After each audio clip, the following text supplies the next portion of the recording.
Good evening बेटा, welcome to Hindi class. आज हम हिंदी ग्रामर का चैप्टर 9 क्रिया रीड करेंगे। क्रिया का मतलब है काम। तो क्रिया का अर्थ है काम। काम का करना या होना क्रिया कहलाता है। आइए देखिए नीचे चित्र में कौन क्या क्या कर रहा है। तो पहले बेटा एक बार डेफिनेशन देखो इसकी। जिस शब्द से किसी कार्य का करना या होना पाया जाए उसे क्रिया कहते हैं। देखो बेटा, बंदर पेड़ पर उछल रहे हैं, लड़का साइकिल चला रहा है, लड़की पतंग उड़ा रही है। देखो बेटा ऊपर ये बच्चा खरगोश के पीछे दौड़ रहा है, एक बूढ़ा बेंच पर बैठा है। ये तितलियां फूलों पर मंडरा रही हैं, फूल खिले हुए हैं, मछलियां तैर रही हैं। तो बेटा आपने ऊपर के वाक्यों को ध्यान से पढ़ा और देखा कि रंगीन शब्दों में से किसी काम के करने या होने का पता चल रहा है। काम का बोध कराने वाले शब्द क्रिया कहलाते हैं। अतः हम कह सकते हैं जिस शब्द से किसी कार्य का करना या होना पाया जाए उसे क्रिया कहते हैं। विशेष वाक्य में क्रिया का स्थान सबसे महत्वपूर्ण होता है। क्रिया के बिना कोई भी वाक्य पूरा नहीं हो सकता। और बेटा एक और ख़ास बात है, क्रिया शब्द हमेशा वाक्य के अंत में होता है। तो बेटा क्रिया के भेद, क्रिया के दो भेद होते हैं। नंबर 1 सकर्मक क्रिया, नंबर 2 अकर्मक क्रिया। सकर्मक क्रिया, सकर्मक क्रिया का अर्थ है स मतलब साथ, कर्मक मतलब कर्म के। तो अर्थात कर्म के साथ जो क्रिया होती है, जैसे हर्षिता दूध पी रही है। तो बेटा ऊपर और एक और वाक्य है जीवांश पतंग उड़ा रहा है।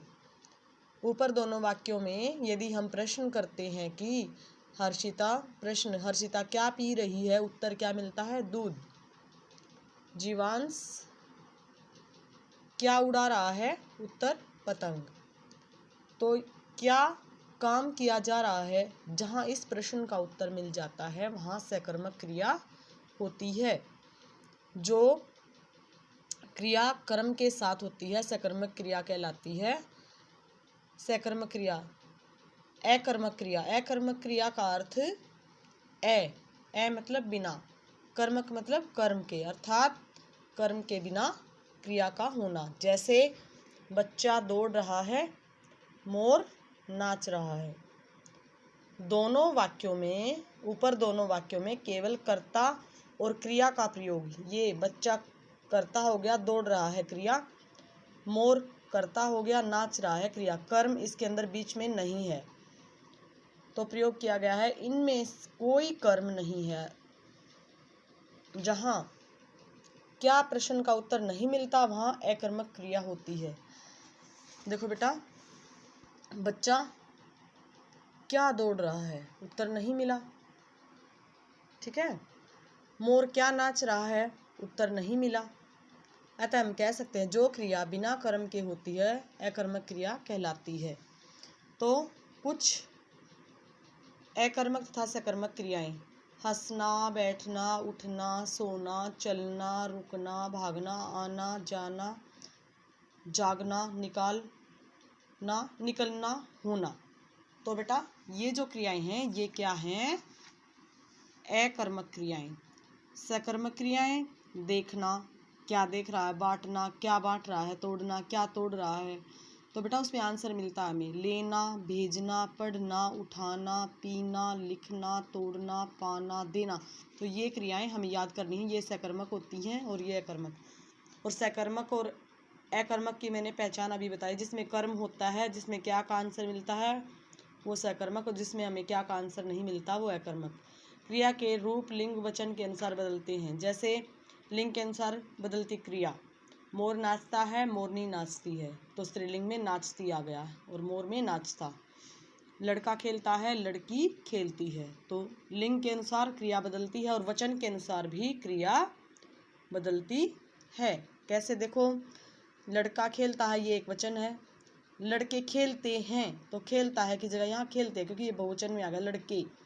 तो वचन के अनुसार भी क्रिया बदलती है और लिंग के अनुसार भी। कबूतर उड़ता है, कबूतर उड़ते हैं।